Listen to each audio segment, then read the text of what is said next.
because it's only one goal. And this is for me a moment, and I've said it before, this is all about the messaging and the power of the messaging from the manager and the coaches of how he can motivate these Arsenal players. PSG leave too much on the table. Yes, should have been 2-0 or more. 73% of you said, and no, 1-0 away is enough. Do you agree, Nigel? Which way would you have voted on the poll? I would have voted Arsenal still have a chance. So, yeah, I don't think 1-0 is a very comfortable lead. We've seen it in football. Anything can happen. Anything can happen. And, you know, Arsenal are going to be seen as the underdogs. Whether they rise that occasion is going to be determined. So you're saying PSG left too much on the table? I believe so. I think that PSG should have gone back with a 2-3-0 lead to really put this tie to bed. I love the underdog story, and I wouldn't rule out Arsenal, and I think that they are capable. Like, we've seen it happen before in football, and I think it's still a possibility, and that's the one positive that Arsenal can take from it. It's funny because you see the game, in the first 35 minutes, you're so blown away by how much better PSG was against Arsenal that it's difficult to imagine what tweak are Arsenal going to do here to come back into the game. And sometimes it just takes maybe PSG shifting down a gear, because they were in sixth gear. For the first 35 minutes of the game, they were in sixth gear.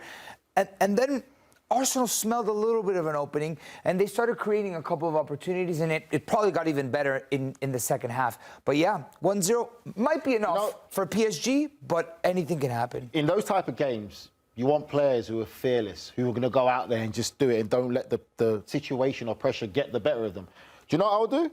I'll bring on Nwaneri ahead of Trossard. I would start Nwaneri, the young lad at Arsenal, go out there. Because these are the type of games that young lads thrive on. And I hate when people make this excuse about, oh, he's too young. No, if you cross that white line, you're good enough, you're old enough. I think these are the type of games where you want, the atmosphere is not going to get better. Miles Lewis-Skelly was one of the best players tonight, 100%. Wasn't he? So I would let Nwaneri go out in this game like this. So what would you do? I mean, I would imagine Miguel Merino is going to play back at the 9, right?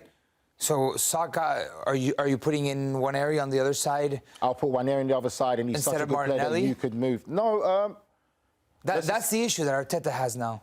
Here's a look at how they lined up today. So where are you saying you would come into this lineup, Nigel? I would have to say that, I mean, it's going to be a tough one. Again, you'd have to, I would take Martinelli out. I really would. Because obviously Trossard's not going to play, I believe, in the next leg. So Marino's going to go back up there. And then, what's his name? Partey will come back in. But if you look at the modern game, people say that, oh, you know, okay, Nwaneri's never played on the left. But still, in the modern game, when you look at the players, how they interchange, what they expect from the modern players now, because it's a front three, they all interchange in different positions. I would still let that kid, I will find a way to put him in that team. That's just my opinion. To answer your first question also, though, is after watching the game and seeing what PSG have and what Arsenal have, and watching the Champions League up to this point, I think that 1-0 is enough, because I think they'll have the football. The reason why Arsenal didn't come out of their shape and didn't go for it and press them as they did in certain moments of the game is because if you press PSG, they can hurt you with a long ball. They play with the low fullbacks, they drag you in, and then they go long, and they have these guys that are unbelievable 1v1. I mean, you name it up top, and they're all dangerous with space behind. So that's the reason why I don't think they're going to have a chance in the second leg. Now, PSG, if anyone knows, it's them. They lost at home to Liverpool 1-0. Then they went back to Anfield and got the result. So if anyone knows, hey, this can happen, it's them. They did it to Liverpool. So they're not going to go into the game and say, oh, we're going to pop it. They'll be razor sharp ready. And I think another thing in the game was the press after loss.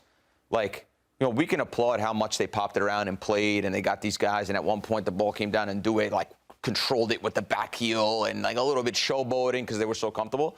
But also they were dogs. When they lost the ball, they went after the football quick, and they forced Arsenal to turn it over, and they put Arsenal in a really difficult game at times. Arsenal want to play. And they were not able to play at home. And that's credit to what PSG did on both sides of the football. So that's why I see them, they have too much quality in the next leg. Going back to the Nwaneri conversation, it feels like if you're going to bring him on, all right, are you going to put him on the left where he's never played? Okay, that's a no. But then are you going to take Saka off because they play on the same wing? But listen to this. I'm just here's players playing out of position or playing different positions. Nothing new in football. Nothing new, and sometimes you have to take risks. Okay, but going by the Arteta logic, because he's never played him there, let's just say he won't play him there, then you either got to take off Saka because it's essentially they play the same position, right? So how are you going to get Nwaneri into the game earlier on? He came on in the 91st minute today, and you're saying he's young. He's got that youthful element, that surprise, that raw ability that sometimes can change. About him, yes. You know who he came off for?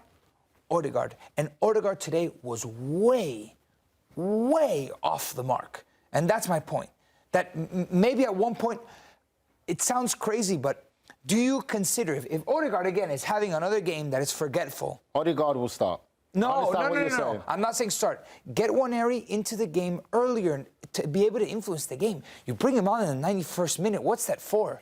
Listen, I'm not the Arsenal manager. These are decisions and things that Mikel Arteta has to think about. All I'm saying for me is watching that Arsenal performance, like you said, what could we do to change that performance? What can they do to be a bit more aggressive and look a bit more threatening? He is one of the players that I would say you have to find a way to put him into the team and bring him on. Even if you go back to a basic 4-4-2, whether you like it or not. But he's a player that I feel that you should start, because what have you got to lose? He's the one that's got that rawness, that edge about him. He's comfortable in tight areas, fantastically good technically, and also got an eye for a goal. Something different. Well, speaking of Mikel Arteta, let's hear what the Gunners manager had to say after tonight's performance. Mikel, a lot of frustration, a lot of energy tonight. What's your verdict?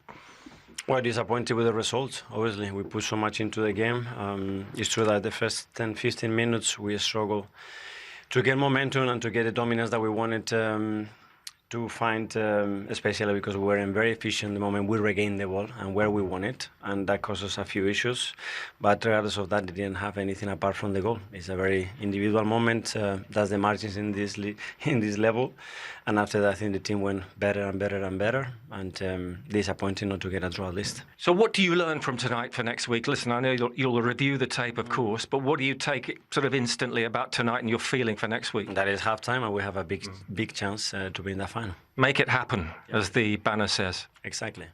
Thank you. Thank you. Thank you. It was an interesting week, wasn't it, for Arsenal? Obviously, they didn't play at the weekend. This week, they will play against Bournemouth, so they kind of had that cushion coming into it. If you're Mikel Arteta, what is the focus now heading into that next leg? Because they have no choice but to be aggressive in Paris. Yeah, you've got to start preparing for the next leg. You know, yes, you've got your Premier League game.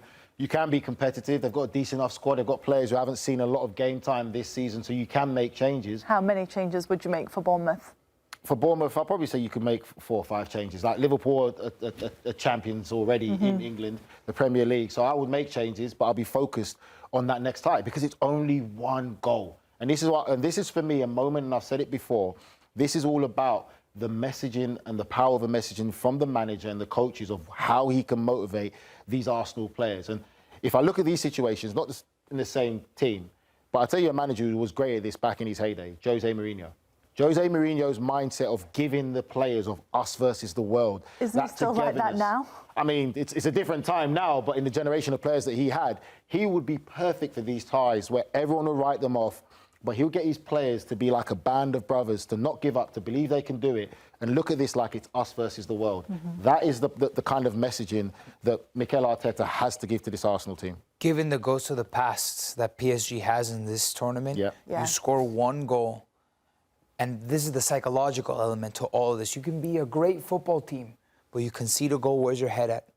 Are you able to survive that? Are you not able to show cracks? Win free kicks. See. Win free kicks. They've been great in Paris, haven't they? But the pressure is going to be next level from the PSG fans that are hoping to see their team through to this year's Champions League final in Munich.